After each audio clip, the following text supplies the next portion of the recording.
Biden has not filed for re-election, but he's also not announced that he will not run. If he runs or if he doesn't run, it probably will not matter. He's not going to win. He has no chance. His approval rating in the state is 11%. And the reason for that is because he was indicted on multiple counts of bribery and working as a foreign agent for the government of Egypt. And these are very credible charges. He is very, very likely guilty. Okay?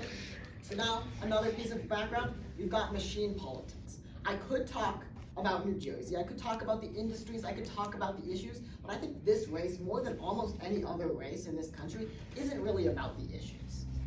It's about, like I say here, machine politics. So machines, we've learned about, right, in class.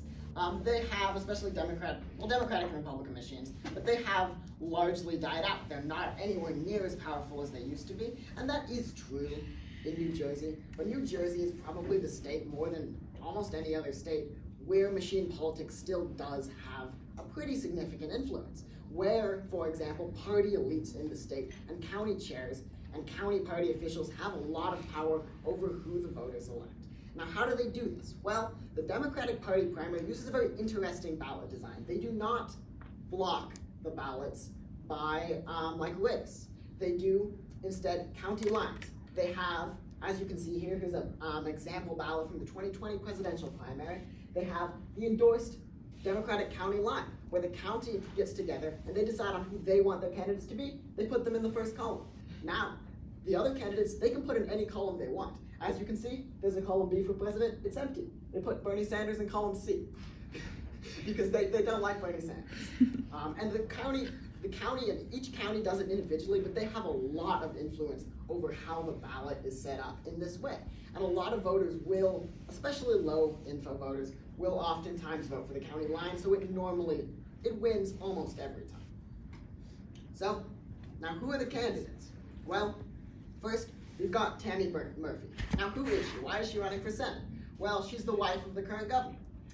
She has no political experience other than fundraising, but she has been, to be fair, a somewhat prolific fundraiser. And she also was, until 2014, registered as a Republican. So now, yes, we have Tammy Murphy, and we also have Andy Kim.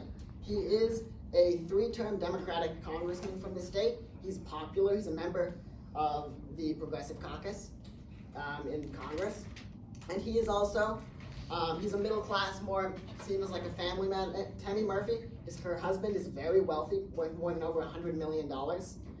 And Andy Kim seems more of a middle class person. He worked for the State Department. He was a civilian advisor in Afghanistan before running for Senate. He's been a Democrat his entire life.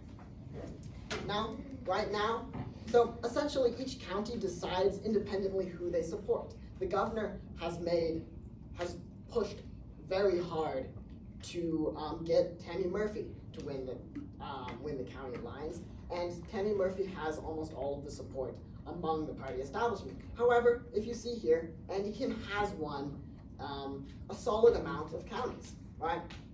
It looks like almost he has more county support. Well, we have here the percentages that you'll see are the percentage of Democratic voters living in those counties. And what you'll find is that the counties that Andy Kim has won are the counties with very few voters. They're, like people will say, land doesn't vote, and the population is largely in counties that have been won by Tammy, the county line. And I've got a graph here for you of the counties either won by Tammy Murphy or almost guaranteed to win by Tammy Murphy, represent 63% of the Democratic vote in the state. And we've got counties won by Andy Kim, representing about 33% of the Senate vote, or of the Democratic vote. So right here, I've got lists of each county Democratic convention and how they decided to allocate their line. Now, what will you notice here? Let's look first at the counties won by Kim. Look at the convention type. It was an open convention, meaning any Democratic Party member could go to the convention and vote, and it was a secret ballot, meaning people don't know what you voted for. So we look at the counties won by Kim. We've got an open convention secret ballot, open convention secret ballot, open convention secret ballot, open convention secret ballot, and I could go on. I won't spoil it for you, but every single one says open convention secret ballot. Now, let's look at the counties won by Tammy Murphy. We get private screening committee, which are normally appointed by the county chairs. We've got screening committee, a vote, plus county chair vote. We've got one open convention secret ballot. This is the only open convention that Tammy Murphy has won, and she won with 64%. And then we've got an open convention, but a public vote. Tammy Murphy won. We've got a convention vote with an well, basically the county chair picks. The county chair picked that one. So basically what we see here is that the party establishment is solidly behind Tammy Murphy. She has the endorsements of most mayors in the state and most party officials.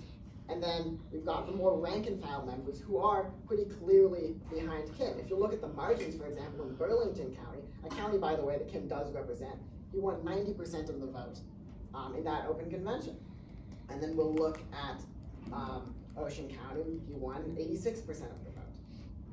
And he's won by similar margins in other counties as well. So here are some advantages that Tammy Murphy has in this election.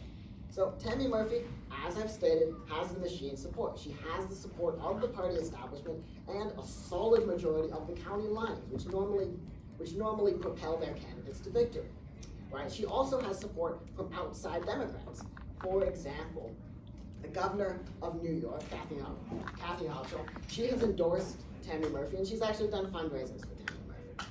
Tammy Murphy also has a money advantage. Like I said, she's supported by the establishment. She has a lot of money from larger Democratic donors, her husband, and she is also very independently wealthy. They have over $100 million, and they can spend a lot on this campaign if they choose to.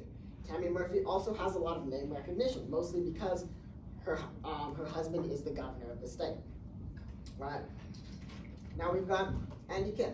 And what are his advantages? Well, he has progressive credentials. He is a 3-term congressperson, and he has shown throughout his time in Congress to have a very progressive record, and that is something that voters in New Jersey do appreciate. He is not by any means one of the most or even more radical members of the party, but he's a solid progressive. And he's also very popular in the state. He is, as I will show you, extremely popular in a way that Tammy Murphy just isn't, both with rank and file party members, as we've seen with the county line results, the county convention results, and with the voters in the state. Hold on. We're gonna pause. You're gonna have to hold right there because of the fact that they get to go to their next class and I can't hold them. So let's give Oliver a hand.